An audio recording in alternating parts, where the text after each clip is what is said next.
Alright, here we are. Call of Duty Black Ops 6. A game 4 years in the making. And I'll be honest, I think it shows. This game has been some of the most fun I've had with a Call of Duty in probably the last 4 years. I'm already Prestige 2, level 32. There's people a lot higher level than me, but this is the most I've played since probably Black Ops 3, honestly. There's two things I want to talk about that I see everybody talking about on both the multiplayer side of things and the zombie side of things. On multiplayer, we have people talking about Omni-movement. Some people really think it's amazing, and other people think it's destroyed Call of Duty. I have some pretty hot takes on that, depending on your point of view. With the zombies group of people, we got people who say this is a very fun iteration of modern zombies. A lot of refinement and thought and detail went into it from Cold War. And then there's some people, the old heads, I guess you could say, people who haven't really enjoyed the game since the era of Black Ops 2, really, that just can't seem to get behind the new game. So, starting with Omni-movement, I want to point out that this is not the first Call of Duty we've had with advanced movement. We had these bad boys first. Now, you'll find a group of people that actually really enjoyed these. You had people who even had these as some of their favorite Call of Duties, myself included. Black Ops 3 for me was the most fun I'd ever had in a game. I got to Prestige Master 10, like level 338. I probably had like 60 days played in zombies, like 30 days played in multiplayer. And mind you, I wasn't even good at the multiplayer. I had like a 0.78 KD, but it was just fun, vibrant, the characters, the ultimates, the dozens of DLC weapons, regardless of whether they were balanced or not, or whether you could even get the weapon. But the movement system in that game just gave you so much creativity and freedom of what you could do with your character. Same thing could be said for the other two games. They just had slightly different systems, but the overall idea was advanced movement. A lot of people didn't care for the jetpacks, but I think what the real issue with the Call of Duties at the time is had nothing to do with the movement system at all. It was rather the weapons and balance systems at the time, because that's when supply drops were at their height. You had advanced warfare supply drops where it basically became the Ball of Duty because that gun was just overpowered, and if you didn't have mom's credit card, it just felt impossible to compete with people. Same thing with Black Ops 3. The weapons in that game had less than a 1% drop rate, so if you didn't have the most broken DLC weapon, you felt like you were lagging behind. And it didn't get much better with Infinite Warfare, with them having upwards of like 3 different pages of weaponry. So I don't think the movement was the problem with the game.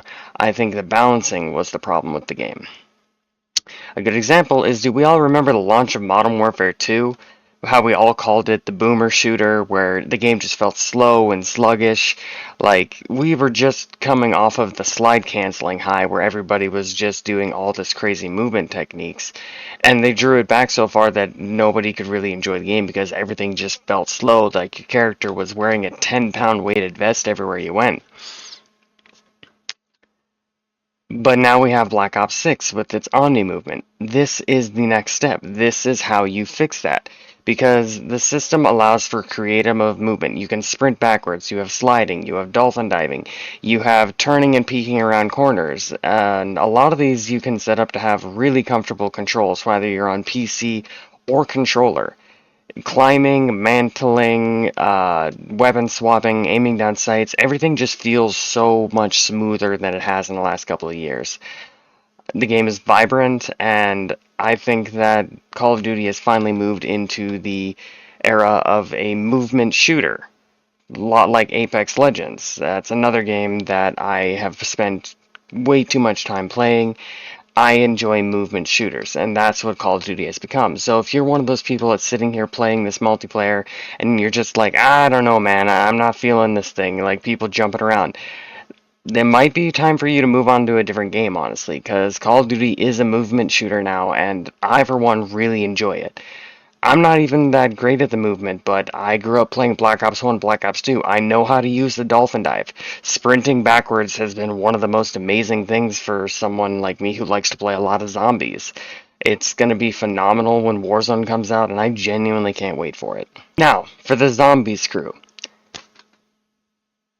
We have to recognize that the game is made for a different generation now. Zombies is something that has felt different every single time it's come out. World at War, Black Ops 1, Black Ops 2 to Black Ops 3.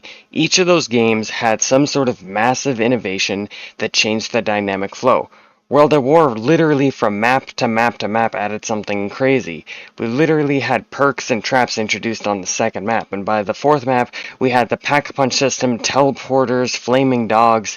There were so many things that went into World at War to make it what it was. Black Ops 1 refined it, gave us an amazing story. Black Ops 2 introduced really, really fun Easter eggs that everyone started to do a lot more. There was unique characters, there was buildables, there was permaperks. Like, there were so many things crammed into Black Ops 2. Black Ops 3 laid the groundwork for the kind of Call of Duty that we have nowadays, with weapon kits that we can level up, customizable guns that we can put on the walls or in the box, for example. The core elements of what we loved about zombies back in the day is still present in the game. It is round-based. You kill the zombies and it moves on to the next one. You can spin the mystery box. Pack-a-punch is a simple machine again where you just press a button, you get to see your weapon get upgraded.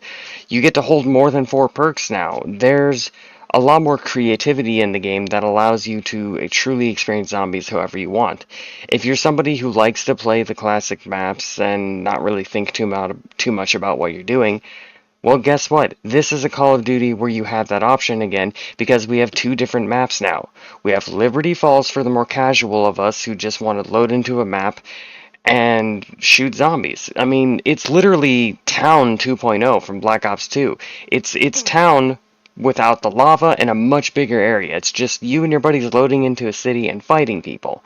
Yeah, there's a couple more mechanics in the modern day, but it's nothing too crazy or that people shouldn't be able to handle. Instead of building a riot shield, you upgrade your weapon rarity. Instead of doing weird Easter eggs to get bonus perks and whatnot, you can just buy more perks. Yeah, they get a little crazy past around 30, but the point is that zombies has always been this ever-evolving, ever-changing thing. And what's more important is this is an extreme improvement from Cold War. Getting from round 1 to round 31 nowadays actually feels comparable to what it did back in like Black Ops 2, Black Ops 3. Cold War had given you so much power, grenades dropping all over the place, weapon damage through the roof, not that many boss zombies to really keep you on your toes. You could pretty much just sit in a corner and gun them down with an LMG. You can't quite do that here anymore. There's a lot of threats to the game. The zombies are aggressive, they will hit you. There is actual difficulty to the game now once you actually start looking at the finite details. People talk about the issues of like, oh, but you can't make points the same way, or there's just something off about the game. Well, guess what? Everything we loved about zombies, where it was like you have to shoot them in the leg and knife them, or you had to like go prone in front of the machine to get the extra 100 points so you could buy the door. All of those elements are still present in the game. In order to actually reach high rounds in this game, you actually need to know what you're doing still. And that leads me into my second point. This is a game that's not only good for the casuals, it's also good for us tryhards, the people who have been playing zombies since World at War, have beaten every Easter egg, have just basically become a veteran of the mode. We have Terminus.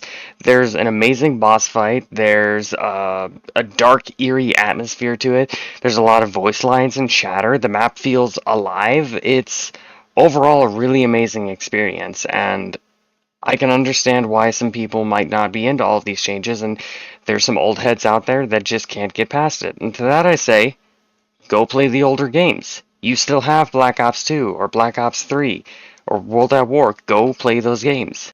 You don't need to play zombies nowadays to still get an enjoyment. The old games are there. I myself still play them once in a while.